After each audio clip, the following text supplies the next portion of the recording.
A calm morning to you and welcome to Ways Breakfast. Hashtag, what are you saying? The ultimate breakfast show for young and vibrant minds. I know Monday usually has a lot of people feeling different type of ways, but if you're feeling down this morning, exhausted, or not just feeling the day, don't worry. The day just got started and it gets better with time. Take it easy. And if you're feeling pumped up like we are, just know that there's no backing down. Yeah. Smile, let me do chakam for you. Chakam, Well, every morning with us is a day to learn, unlearn. We learn topics that drive change. We talk about politics and national interest, trending issues and social commentary, physical, mental, and total wellness, tech trends and innovations, financial literacy, and of course, youth empowerment. You can tune in every Monday morning to Friday for fresh perspectives, engaging discussions, and inspiring stories. Remember, you are the main ingredient in all our conversations. I am Okikiola Taiwo Jalukwu, and I welcome you to the show, especially as your host. And you know I'm never here alone. My lady, Oluchi, is here with me. Good morning, Oluchi. Make some noise, people. Really? I don't know what to say. Okay, so this morning Wow. I said we're going to play a game of updates. Before I ask how your weekend went, I want us to play a game of updates because Bring it this is on. a Gen Z kind of thing. I was thinking we'll play the Chakam game. Because I wanted to say something.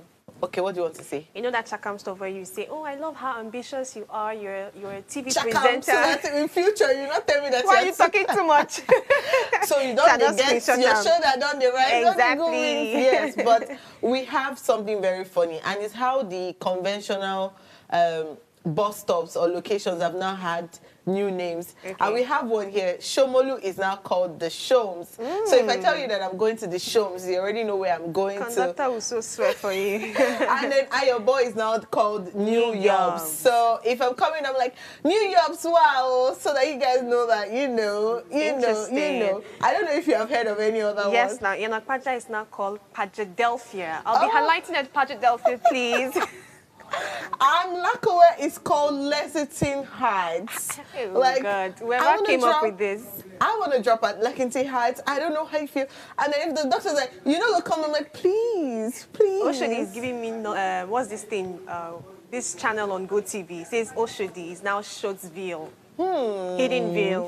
I'm stopping at Shotsville, guys. And Badagry is called Baddy Town. Batty Town.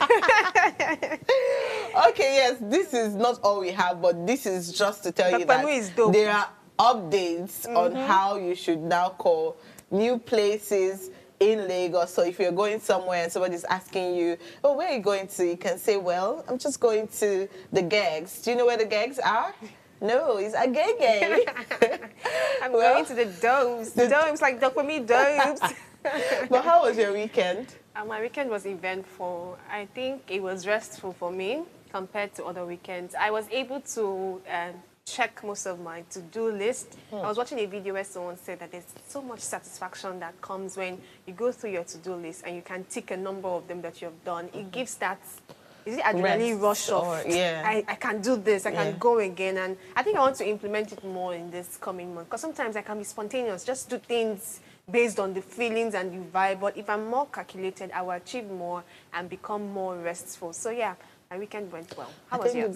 The good thing is that there's a blend of spontaneity and maybe rules. I don't like rules, but Yeah, very spontaneous girl. we will manage it. We live in a life where sometimes rules are necessary and important. So But we always ask about how the weekend was, and we never ask about the plan for the week. that's true. But because if you ask me for my plan for the week, it's always going to be, I think my answer will always be the same. Some money. I think they should give money a new name. We've heard about it being called green, green paper. Money green, all this. We have heard Different about it a stuff. lot. But I think there should be a new update for money. So when I'm like, I want some shmoney. I want some shmoney, you know what I mean? Yeah. So I think the week for me always comes with a lot of hopes, of opportunities.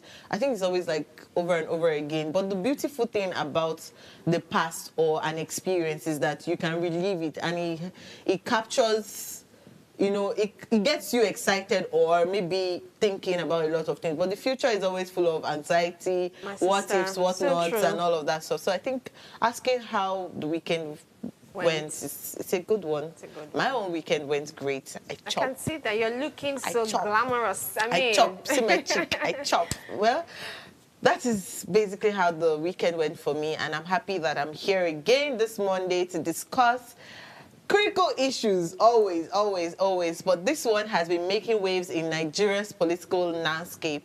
The House of Representatives has proposed a bill that could change the way we vote in this country. They're suggesting making voting compulsory for all eligible citizens in national and state elections. Yes, you heard that right. Compulsory voting. So there's no I'm playing football on the day he was voting. There was no my voter's card did not work and all of that stuff. And you'll be wondering what's that about again. But our Mondays are all about issues of Nigeria and all its spheres of affairs. So it concerns us all. But first, if you're yet to subscribe to our YouTube channel at Official Upgrade TV, please click that subscribe button now, like and share the link. All our social media platforms are showing on the screen now.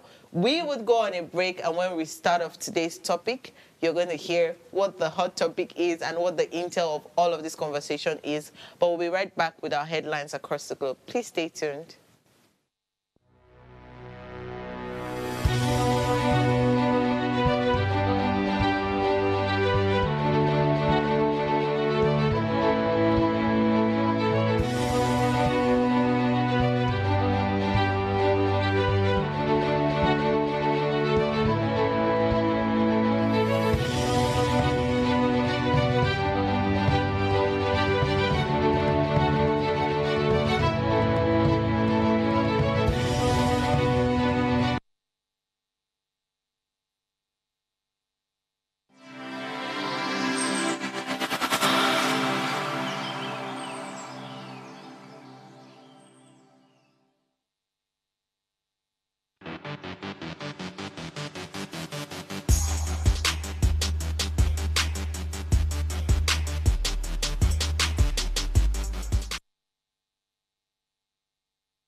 Sure, glad to have you back from that break. Now let us take a look at the news from the pages of today's newspaper.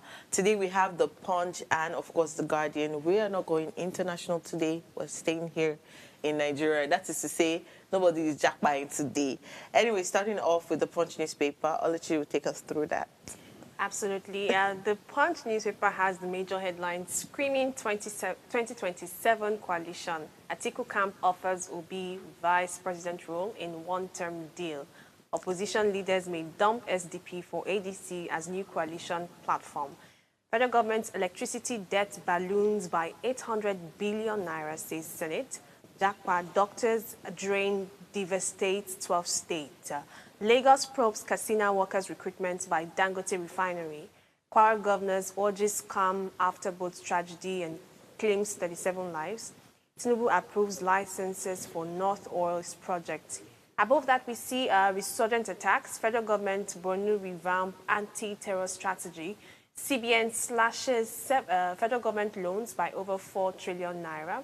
And the last story here reads, Tinubu, Obi, Fayemi share light moment at Pope's inauguration. I remember last week, Gosriti and I were just making light of the whole Tinubu's representation at the inauguration for the new Pope. And I don't know, if this is our number one person, I mean, citizen in the country, and he has been, I won't say he has been the most popular president so far, but he's someone that we talk about a lot. So every of his newest updates gets Nigerians very excited, like, where are you going to now? So I remember telling God that, this is cool, Lord. Thank God that one president is representing, globally. And I was playing very light. I was like, please do a vlog for us, so how my day went and everything. But just on a very light note. And I think he went through, I saw some videos where they were exchanging pleasantries. And it's good representation, at least from Did you know Peter Obi was also there? Yeah. And they had a conversation. Of course, they should have a conversation. This is to tell people, when I saw that picture, a lot of people were like, what's Peter Obi doing there with Tinubu? Hey, he's your enemy, he's your... Yeah, and a lot of things people take out is that politics is not just about, you know, that social media thing where they're saying that I'm bringing out your past, your this, your... When it all dies down, everybody's just looking for collaboration. True. Or just to be on the neutral, maybe not on the good or the bad side, but just to be on the neutral side of whoever your opponent is. So maybe we should Talking simmer about down. collaboration, hey, the major headline is giving some real updates, though speculations, but it says here that Atiku camp offers Obi vice president role in one-term deal. There are indications that former Vice President Atiku Abubakar may have offered the 2023 Labour Party presidential candidate Peter Obi a vice president role in a joint single-term ticket. Reliable multi sources involved in the coalition efforts who requested anonymity due to a lack of authorization to speak on the matter told The Punch that the proposal was initially discussed during a meeting between Atiku and Obi early this year in the United Kingdom. The insiders disclosed that Atiku has committed to serving a single 4-year term and Obi has agreed to be the former VP's running mate. However, the ex-Anambra State governor was said to be working to secure the backing of his core loyalists. So talking about collaboration, this is giving the kind of collaboration that a lot of people have been speculating. Because on this table as well, we've had that discussion when we were hearing PDP, APC, cross carpeting, what they call it. We're like, maybe Obi would have stood a chance, or Atiku would have stood a chance in 2023 if they had come together, you know, to fight together against Tinubu now. So this speculation is not as if maybe our advice have gotten to their ears and they're probably thinking that that collaboration is needed. Offering somebody, saying that, okay, I'll give you this in exchange for this. A lot of people want Peter Obi to be president, not vice president, right? So saying that your party or your new camp is offering him a one-time deal is like saying that even if he's a great vice president or president in that sense, after that first 4 years, the deal is you have to sit back. So what then happens? We have been fighting, not we have been fighting. People have been fighting. Term, is it not for Atiku himself? Like he is going to do the one-term, whatever they call it now, so that maybe Obi can now stand a chance for the next one. I don't know if that's how it's looking like. Even if it's not still a good, I wouldn't consider that a good deal, because I'm like, what's the assurance that you're going to be the next president? Just because you are VP in the last tenure does not assure that you're going to be president. That's why there's political parties. That's why there's voting. That's why there's election. But at least so it gives him an edge with the northern areas, because if you notice, the 2023 elections, Obi didn't have that edge with the northerners. And if you have Atiku by your side, there's that, okay, maybe it's one of us, and then people start tilting towards under the party or under the under umbrella of Tinubu, of Atiku himself. Yes, because it's almost like most times some Nigerians or more Nigerians vote on parties, not necessarily the candidates. 2023 was almost the first or the second time that people started to look at the person and not just the party. And that's why we had a huge vote for the Labour Party, because it was more about the persons. Peter Obi left from PDP, so it was not a party thing. It was now a person thing. But over the years, it has always been a party thing. You're either in APC or in PDP or in whatever party that is ruling in that individual state. So at this time, it's going to be a mix of both party and person. Maybe then we're going to have they're saying it's speculation, so it's not like a very authoritative statement in that sense. But let's see how it unfolds. Anyways, let me quickly take us through the Guardian newspaper. The headline here reads, MPC at crossroads over rate hike amid sticky prices and global uncertainty. On the left-hand side, we have 2027, Tinubu's growing hopes spark debate on efficacy of defections. Below that, we have Egypt 2025. Nigeria beats Egypt to bronze on penalties, and that's great news. We have another story here that reads, UBA seeks to join suit challenging sale of IBEDC. Mambila Royal Council honors Adesoya at daughter's wedding. Many trapped and 3 rescued as building collapses in Lagos. Reps Association demand independent audit of JAM. And the last but not the least story here says, Lagos to enforce total ban on single-use plastics from July 1st. And I like first that Lagos State is taking seriously what we have been having flood-related issues, and it has come from single-use plastic, nylon bags, and a lot of things. So they had implemented it before, but I think that it's now going to be more strict to implement the single-use plastic. And also the fact that this jam issue has been like a conversation over the weekend, and now the House of Rep are now seeking, you know, an independent audit of what happened and all the errors that happened. I've not gotten any updates really, but I've been looking out for it. I think some people wrote the exams again over So the that's why I weekend. said that we've not gotten any update to know that, okay, after this exam was written, what was the turnout and all of that. How would you feel if the turnout was actually still poor? I don't know. It's gonna let's not hope negatively now. I don't know. But really, that's all we have on today's newspaper. We'll go on a break right now, and then when we return, we'll go straight into our topic for today. Please stay with us.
Welcome back to the show. As mentioned earlier, we're analyzing the compulsory voting by the House of Representatives. The House of Representatives in Nigeria has proposed a bill to amend the Electoral Act 2002, making voting compulsory for all eligible citizens in national and state elections. Some key details include mandatory voting, where citizens of voting age will be required to participate in elections, with penalties for those who fail to vote without valid justification. It also states eligible voters who don't vote could face a fine of 100,000 naira or a 6-month jail term, or both. On exemptions, valid grounds for exemptions include illness, religious objections, or living abroad. And lastly, it has said the Independent National Electoral Commission, INEC, would develop a system to track voter compliance and manage exemption requests. Proponents believe compulsory voting will increase voter turnout, reduce electoral apathy, and promote civic engagement. They cite examples of countries like Australia, Belgium, and Brazil, where mandatory voting has led to positive outcomes. Opponents argue that compulsory voting infringes on individual freedom and choice and may lead to uninformed or apathetic voting. Some lawmakers also question the authenticity of the voters' register and the credibility of the electoral process. The bill has been referred to the House Committee on Electoral Matters for further legislative action. If passed, it will mark a significant shift in Nigeria's electoral landscape, potentially increasing citizen participation and shaping the country's democratic future. Joining us this morning is a seasoned lawyer by the name Barrister Evans Ufeli. He's been waiting in the back end, and I apologize for the delay. He's here to analyze this bill and share his expertise with us. Welcome, Barrister Evans. Thank you. Good morning. Yes, good morning. Beautiful to have you here. Very well. So I'll start the discussion from here. What are your thoughts on the proposed bill to make voting compulsory in Nigeria? Well, the bill is very unfortunate. First of all, the National Assembly that is empowered by the Constitution in Section 88 and Section 89 of the 1999 Constitution, they are supposed to make laws for good governance of the country. If you look at Section 4 of the 1999 Constitution, their primary responsibility is to make laws for the good governance of Nigeria. Now, this law they have chosen is one that runs contrary to the fundamental rights of citizens. First, democracy runs on the gamut of freedom, liberty, okay, and choice.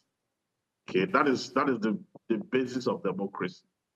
Now, when you have voter apathy in a country, several factors are responsible. Okay, and those factors, if you want to have a viable conversation, you have to address those factors.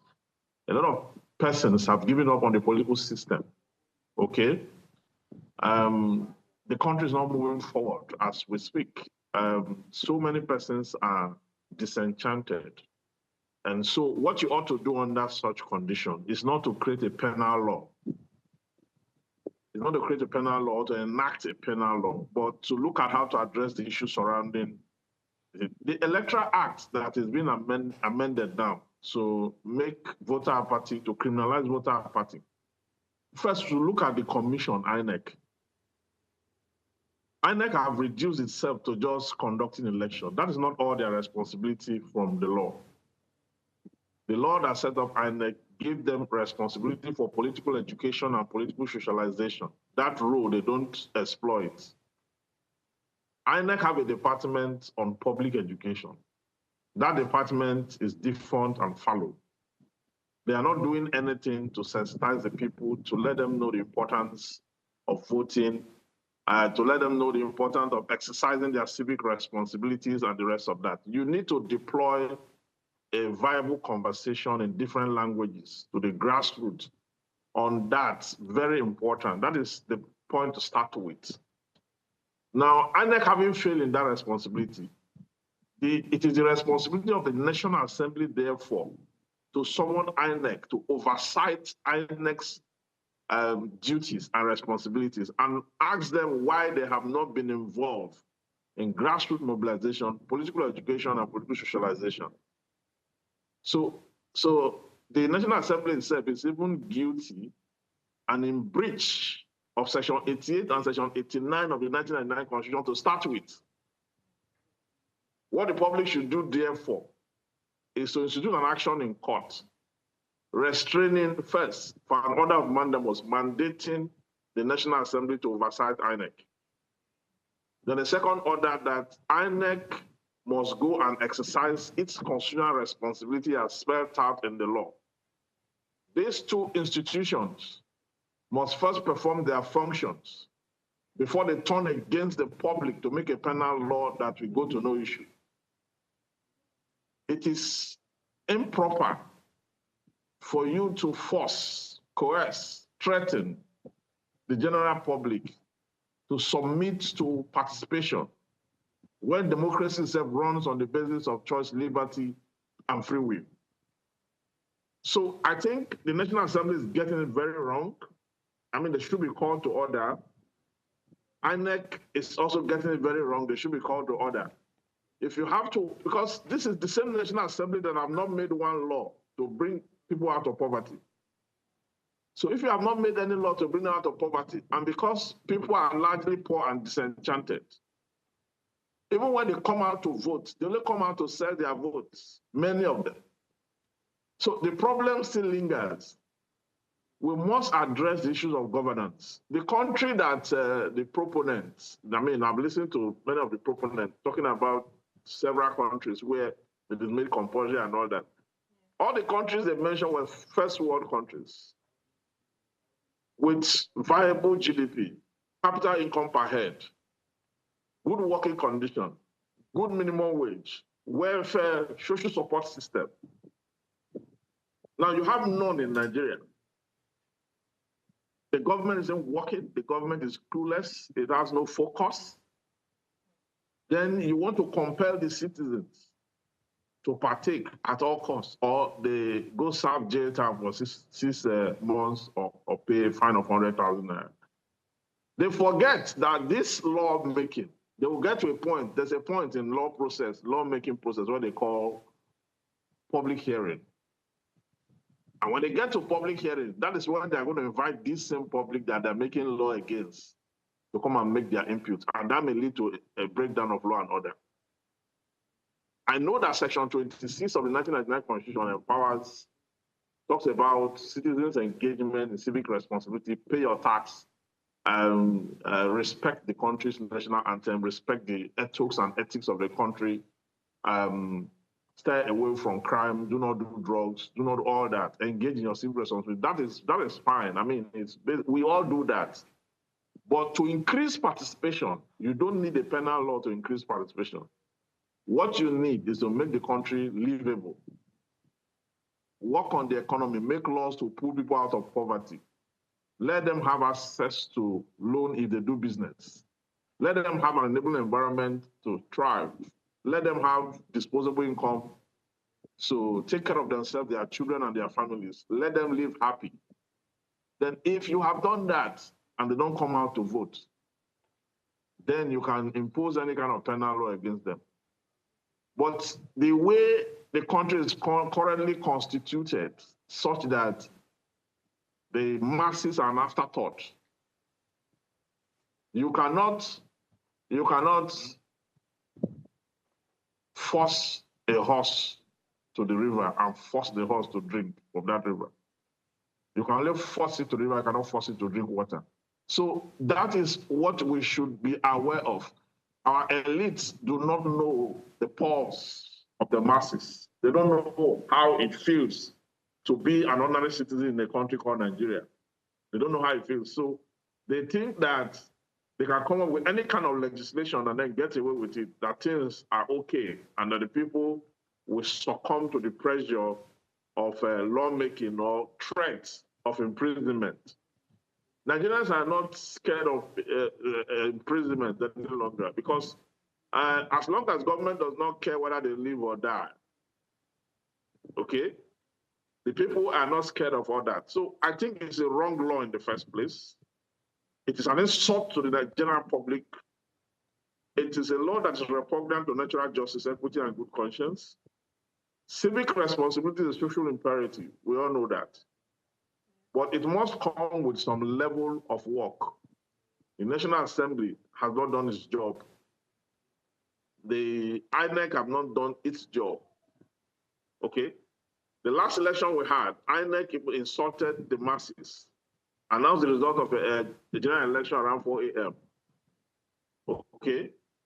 Insulted the masses. So you are now asking them to come and join you in this charade where you have, I'm not saying Nigerians should not turn out to vote. I mean, the last election was 26%. When you use 8 million citizens to elect a president, that's quite very low, if you ask me. That's quite very low. But I do not also think that the solution is to criminalize voter apathy, but to look at the variables, the causes and effects. The cause comes before the effect. You understand? And so the causes and the effect of that has to be evaluated. We need to know the primary reason why people are staying away. And then you can profile solution. And those solutions have to be soft solutions. They must not be drastic. They must not be threatening. They must not push the people to the brink. Okay, that is not how to get people to participate in their civic responsibilities. It must be voluntary. People must be happy doing so. People must, share their sense of patriotism, seeing that the government is working tirelessly to put their lives in order. In the absence of that, you cannot penalize voter apathy, because you would have done so at the risk of public uprising. Thank you very much, Barrister Evans. You've really given very unique perspective to this conversation. And I've just been thinking, at first when I came across this new bill that's about to be proposed, maybe not yet, I felt like it was a bit threatening because of the penalties that were laid out.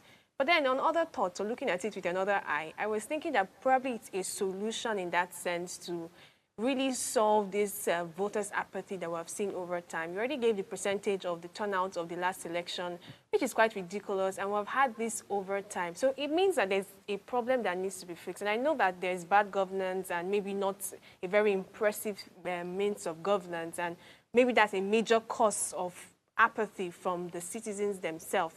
But I'm also thinking, how then can we improve citizens' participation in governance and politics? Because at the end of the day, democracy is about, liberty and choices, but we're still the ones that will make those choices. So if we now take the seat of, let me not even be involved, is that the solution that we can prefer? So how do you think we can become much more active? Or do you think this law is totally bad? Or do you think it can probably help to increase citizens' participation in politics? I don't think the law will increase citizens' participation in politics because it is draconian. Okay? The responsibilities of INEC and the National Assembly have not been discharged. Though the two institutions propagating this are in breach of their own foundational responsibility. That's what I'm talking about. Section 88 and 89 of the 1999 Constitution empowers the National Assembly to oversight persons and institutions across the Federal Republic of Nigeria. Okay, if there's any institution that is not carrying out its functions properly, it is INEC responsibility, it is the National Assembly responsibility to oversight that institution and to find out why they are not doing so and, give them a marching order to go do so. Okay? That is their responsibility. Now, INEC itself have a department on voter education. Okay? That department is lying fallow. It does nothing, really. So they should go and play their own role, play their parts, make sure that we have proper education and grassroots mobilization. Okay? Then when that is done, you will see the increase. Okay?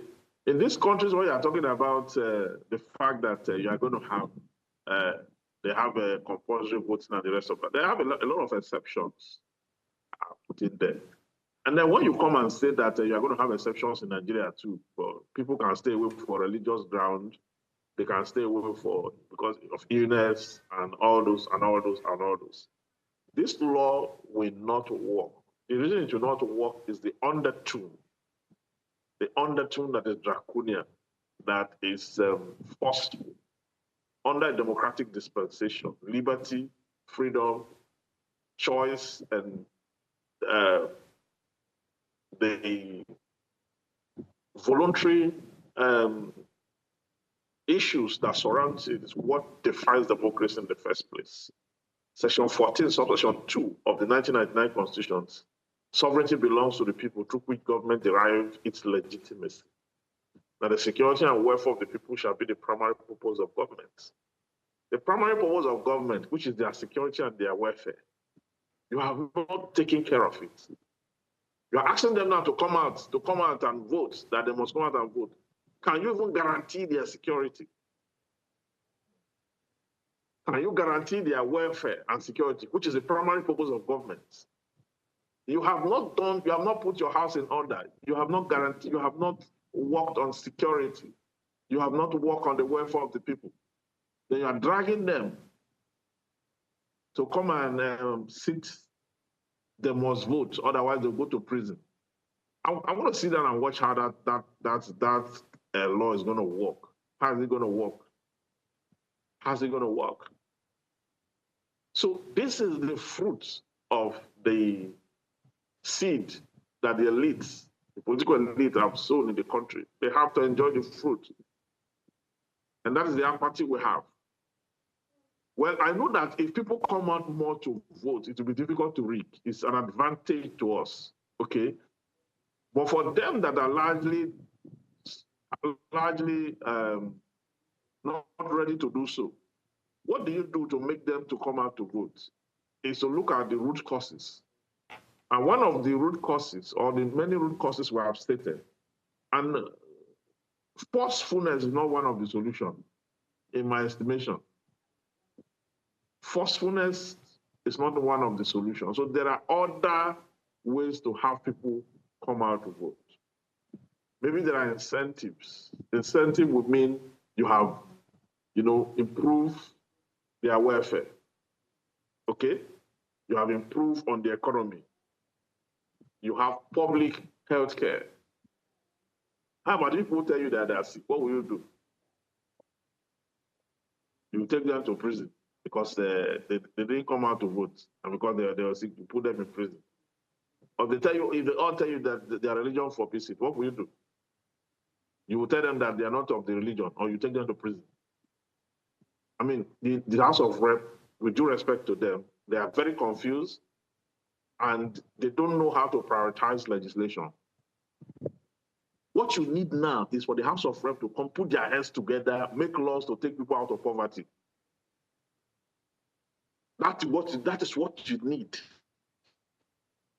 By the time you are putting your hands together to take people out of poverty and the people are seeing your efforts, you don't need to tell them to come out and vote.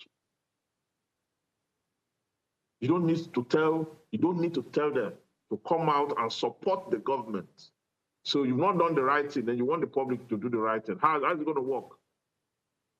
This is not the way to go. And it's unfortunate that the House is populated with people, they are not reasoning proper.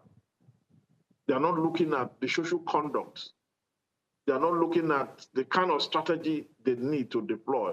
They cannot feel the pulse of the nation. They must be able to define proper what they want to do. This one that has to do with penalty because because of voter party, you criminalize it. Even that runs against the Constitution. That's the Constitution that they took an oath to defend. This thing they are doing runs against that Constitution. It runs against it.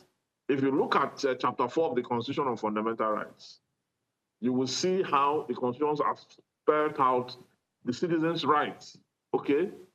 In the face of whatsoever condition, those rights are inalienable. They are rights that were acquired from the Almighty. And so they cannot be suppressed, even during military rule, when the Constitution is suspended, suspension and modification of the Constitution. The fundamental rights of people is still preserved. The right to life, the right to engage in any association, participation or whatever is guaranteed. Okay, so are you going to abrogate the section of the Constitution that says you have liberty to associate or not? Are you going to abrogate it before you now enforce the Electoral Act, which are amendments to put people in prison because of voter apathy? This is a whole nonsense. I wish the public, they are schooled in the law so that you see how this is dead on arrival. It's an insult to the country and the general populace. Nobody can force anybody to vote or not vote. It does not happen anywhere.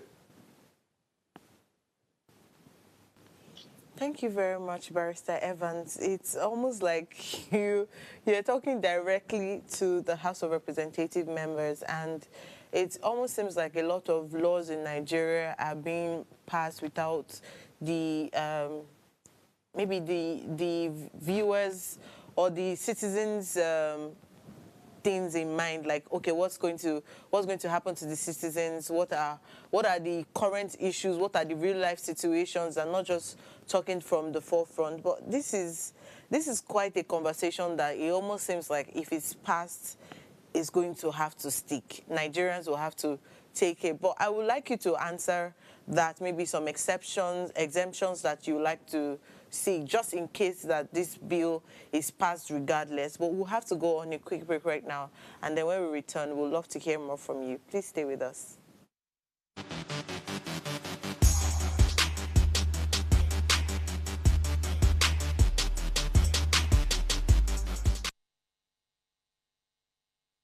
Welcome back. Do we still have Barrister Evans here?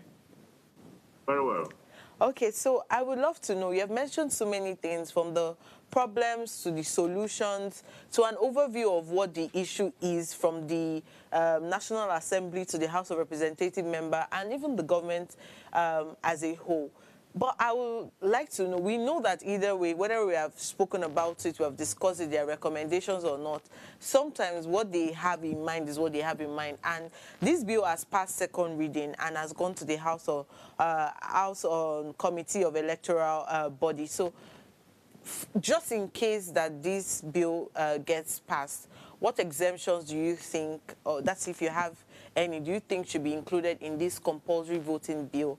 And how do you think that authenticity or credibility will even go forward in the electoral process of Nigeria? Well, I have seen the possible exception they put there. But what I'm saying is that, first, when a bill passed through first and second reading, it has not really done anything. It has not done anything. But first reading is actually when you mention that I have a bill. And then you present it before the House. That's first reading. And that bill was sponsored by the Speaker himself. So the first is mentioned, that's first reading, goes to first reading. Then the second time it's mentioned is when copies are put all through to all the lawmakers, and they look at the sections, and people raise objections, and people can go and defer. That's second reading. Committee stage is when it's handed over to the committee. That's the committee now. That's the stage it is now. This is the point where real work starts. Okay? Where the committee will now look at it, look at other laws of the country, make a comparison and all that. Okay? Before it comes back to third reading. So it's third reading, and then when it's submitted to the president for assent, that is this core area where you now need to look at the fate of the bill, whether truly is going to fly or not, or whether it will be thrown out midway. Okay? But I see the bill as so draconian. I see it as not representing the interests of democracy. For the lack of each voluntary appeal, it runs foul of the principles of democracy. And that is why I find it rather very disconcerting that the two institutions who are championing this have not even done their own homework. They are in breach of their own function while they are pointing hands at the public, okay, to make a law to criminalize voter apathy, okay? If they have done their own part and the result is still abysmally low, then we can say, okay, the people are obstinate. They need a law that will compel them. But the institutions have not done their own homework. So why should they? Each time they turn against the public, each time they just turn to the public, every time they turn to the public. How about their own function? They've not done it. Okay, so my suggestion is that, because you're asking me for exception. My suggestion is rather that the bill be withdrawn. The bill should be withdrawn. Then let INEC go and perform its constitutional function by increasing drive and on public education, voter education, and all that. That is very, very important. Okay, let it hold town hall meetings in every local government. Okay, get to know the people, talk to them, find out how they are faring. This thing is not difficult. It's not difficult to get a huge turnout. It's not difficult. Find out how the people are, what are their worries, okay, before you throw stone at them. When you do that, you will see participation. Nigerians are not asking for too much. They're only asking for a sense of belonging. And a sense of belonging will mean going to them, their local governments, 774 local governments. INEC have enough resources. Every time you have election, they vote serious funds. What are they doing with the money? What are they doing with the money? And then the National Assembly itself, that claim to be representing the people. Why have they not discharged their functions under Section 88 and 89 of the 1999 Constitution? By oversighting INEC and by making the people feel represented. So that for me is a solution, not to look for exception. For the bill to pass and to look for exception, the bill should be withdrawn. The bill should be withdrawn. That is exactly what, because you see, in political thought, okay, the way you go about the electors, the way you go about their affairs, will largely determine whether you will get their cooperation or not. I mean, with this law, the outcome might even drop further. I'm telling you, the outcome might even drop further because people may decide not to come out at all in protest. Why you so that you can actually take the entire electorate and put them in prison. The whole masses, put them in prison for voter apathy. So you don't force, you don't push, you need soft power. It is politics. Man is a political animal, homo politicus. He responds to the way you treat him. That's how you operate. So the political philosophy that is required to gag people's response must be tied to their voluntariness to submit themselves to participation. Anything that has to do with force, avoid it. Avoid it.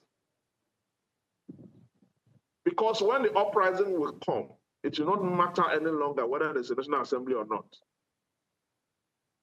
or whether there's an INEC or not. So you don't push people to that direction. You give them a sense of belonging and you see their response. That's what democracy is about. It's about the people. The government of the people. For the people and by the people. It's about the people. So democracy is about the people. Making draconian laws against the people is anti-democracy. It's antithetical to democracy. Not minding that you have a section 24 of the Constitution that made provisions for civic responsibility. That is why the section 24 is even put under chapter 2 of the Constitution. Because that chapter 2 of the Constitution is not justiciable, really. It's just there to guide the citizens as to what is required of them. Chapter 2, that's where section 24 is, where these issues are mentioned. Citizens' corresponding obligations. Okay? In governance, theirs is to ensure that they are law-abiding, they pay their tax, they commit to the country, they are patriotic, they do carry out their civic responsibility, work over their society, and make life good for the people around. Then the government responsibility is to make sure that they create an enabling environment. Section 16, Section 18 of the 1999 Constitution. Okay? This is where you have all those promises that citizens will you failed at that as a government. You failed at your own responsibilities, which is supposed to come first. Then you want to criminalize the people's corresponding obligation. Criminalize their own part, which your part cost them. You failed in your part. Nobody have made any law to put you in prison for failing the citizens. But you want to make a law to put the citizens in prison for failing to carry out their civic responsibilities. That's injustice, economic injustice.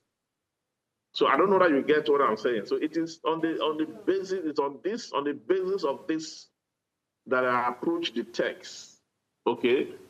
And that is my understanding of how governance should work. It should first, the government must do what it ought to do, yes, as a matter of fact and necessity. Once the government has failed in its own responsibility, it has no moral justification. It has no moral rectitude to then blame the people for acting the way they act.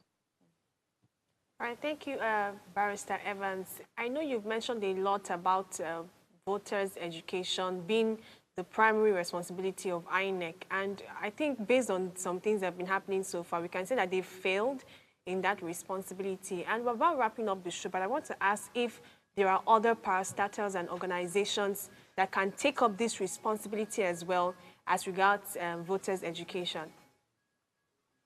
The political parties have that too in their constitution, their respective constitution. That even though the political parties, theirs is to go campaign for you to vote them in. In doing that, they also deploy voter education. But it is not a constitutional right of the party. It's not, the constitution does not place that responsibility on the party. It places it on INEC. But the parties do that. The parties do that a lot.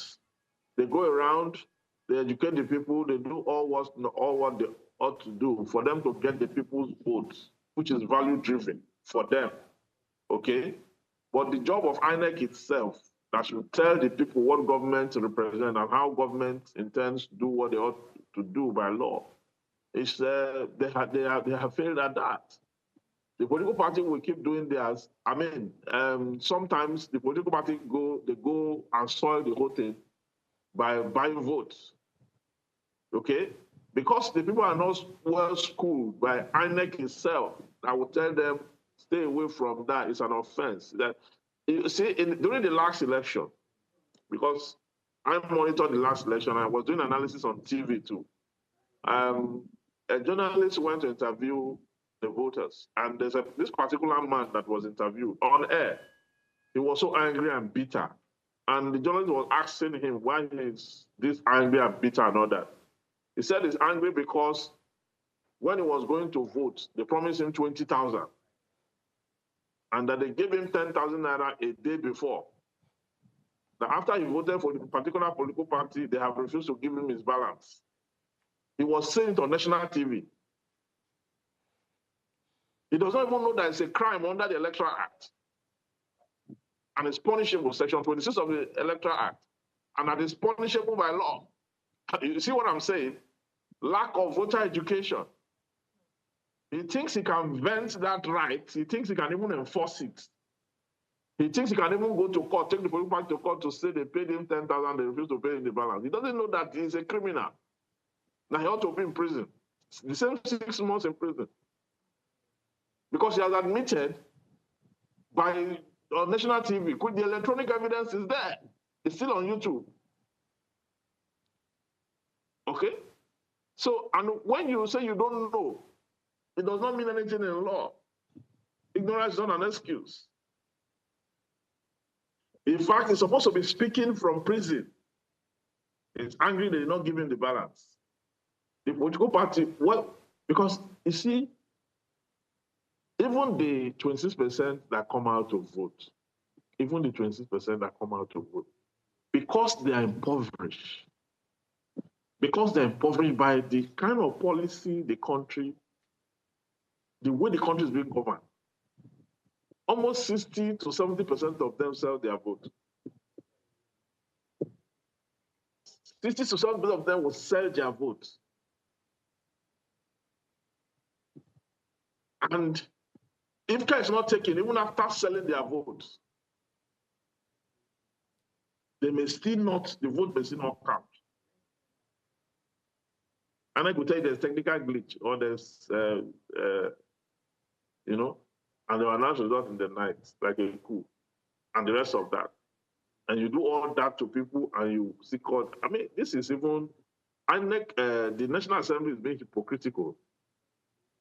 It's these same politicians that will go and buy votes, whether the people turn out or not. They are still the ones that will make sure that they violate this same law. In the last election, when many of them violated the Electoral Act, some of them, like Akpabio and the rest of them, went to contest for the primaries for the president, put somebody as placeholder,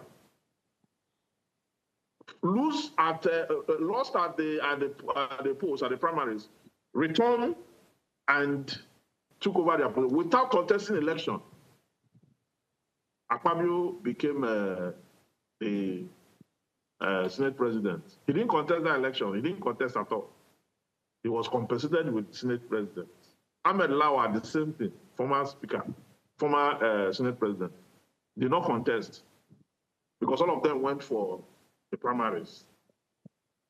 But they still came back and then, today they are lawmakers and the rest of that. So this is the kind of system that you're now, who is criminalizing who?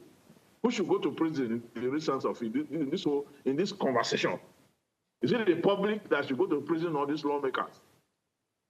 So, I mean, this thing, I don't know, this doesn't make any sense to me. I mean, I've been trying to find meaning out of it since it broke out. It does not make any sense at all, at all. It's I'm, not, I'm sure, this is, Barrister Evans, a lot of Nigerians are feeling the same way as you are. But life is about positive and negatives. And in some cases, you see that as much as you are, or you and many other Nigerians are gunning for the proposed bill to be taken back, there are some people that are also clamoring for this bill to pass even to the third reason and become, you know, an amended law or policy in Nigeria. But this is where we wrap up the show because we've had 1 hour of marvelous information. I'm sure a lot of us learned a thing or two from this conversation. Thank you to Barrister Evans and, of course, Oluchi for my joining me on pleasure. this conversation.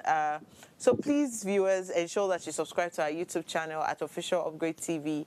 Follow us on all our social media platforms and make sure you join us again tomorrow for another thought-provoking conversation. See you and bye-bye.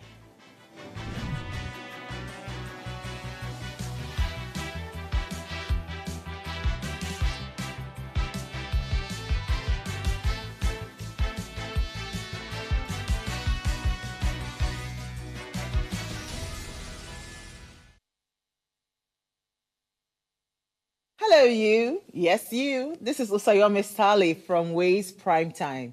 Now, we appreciate your continued support for watching our content, following us across all our social media. But we've noticed, for those of you watching us on YouTube, 88.5% of you who watch our content aren't subscribed to our channel. Why?